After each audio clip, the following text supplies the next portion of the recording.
இந்த உலகத்துல ரொம்ப டேஞ்சரஸா இருக்கக்கூடிய சென்டென்ஸ் என்ன தெரியுமா? ஒண்ணும் இல்ல. எஸ்பெஷலா ஒரு ஹஸ்பண்ட் இந்த டயலாக சொன்னாருன்னா, கண்டிப்பா ஏதோ ப்ராப்ளம் இருக்கு அப்படின்னு அர்த்தம். ஒய்ஃப் கேட்பாங்க, "என்னாச்சு?" அவர் என்ன சொல்லுவாரு அப்படின்னா, "ஒண்ணும் இல்ல. இந்த ஃபேஸ பார்த்தாலே தெரியுது, ஒரு வேர்ல்டு வாரே உள்ள நடந்துட்டு இருக்கு" அப்படின்ட்டு. சில ஹஸ்பண்ட்ஸ் ஃபுல் அப்செட்டா இருப்பாங்க.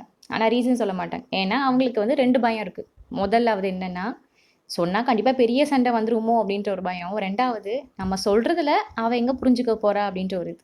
அதனால சைலன்ட் மோட் போயிடுவாங்க. டிவிய பார்த்துட்டே இருப்பாங்க. ஆனா மைண்டுக்குள்ள வேற எங்கேயோ சிந்தனை இருக்கும். ஃபோன ஸ்க்ரால் பண்ணிட்டே இருப்பாங்க. ஆனா ஒரு போஸ்ட் கூட மனசுக்குள்ள போகாது. ஒய்ஃப் மட்டும் டிடெக்டிவ் மோட் ஆன்லயே இருப்பாங்க எப்பவுமே. இந்த சைலன்ட்டுக்கு பின்னாடி என்னமோ இருக்கு. அதுக்கப்புறம் தான் அந்த இன்ட்ரோகேஷன் எல்லாமே ஆரம்பிக்கும். ஆஃபீஸ்ல ஏதாவது ஆச்சா?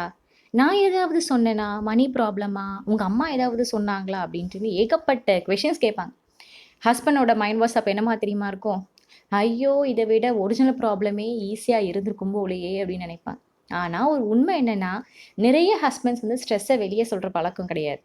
ஏன்னா, சின்ன குழந்தைங்களா அவங்க வளர்ற காலத்துல இருந்தே, ஆம்பளைங்க அழக்கூடாது, ஸ்ட்ராங்கா இருக்கணும் அப்படின்னு நம்ம சமூகம் சொல்லி சொல்லி அவங்கள வளர்த்துருக்கும்.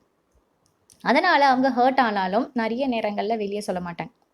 ஆனா மனைவிகளுக்கு ஒரு சின்ன ஒரு மாற்றம் வந்தா கூட ஈஸியா கண்டுபிடிச்சுருவாங்க. இன்னைக்கு ஸ்மைல் டிஃப்ரெண்ட்டா இருக்கு.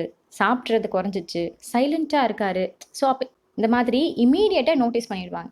இதனால தான் நெறைய ஹஸ்பண்ட் "ஒண்ணும் இல்ல" அப்படின்ற டயலாக் சொல்லிருவாங்க. ஆனா, அந்த "ஒண்ணும் இல்ல" அப்படின்றதுக்கு பின்னாடி அவங்க சொல்லும்போது ஒய்ஃப் ஒருபோதும் நம்ப மாட்டாங்க. அது வேற விஷயம்.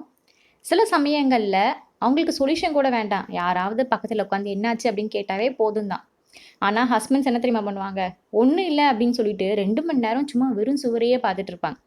அதுக்கப்புறமா ஒய்ஃப் வந்து "டீ வேணுமா?" அப்படின்னு கேட்டா போதும் சாஃப்ட் ஆயிருவாங்க. "ஆஹா கொண்டு வாயேன்" அப்படின்ட்டுன்னு.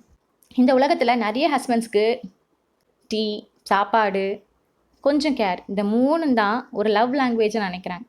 அதனால அடுத்த தடவ உங்க ஹஸ்பண்ட் "ஒண்ணும் இல்ல" அப்படின்னு சொன்னா, கண்டிப்பா நம்பிறாதீங்க. அவங்க மனசுக்குள்ள ஏதோ ஓடிட்டு இருக்கு அப்படின்னு அர்த்தம். நான் உங்கள் அன்பு தோழி ஆர்ஜே மதி.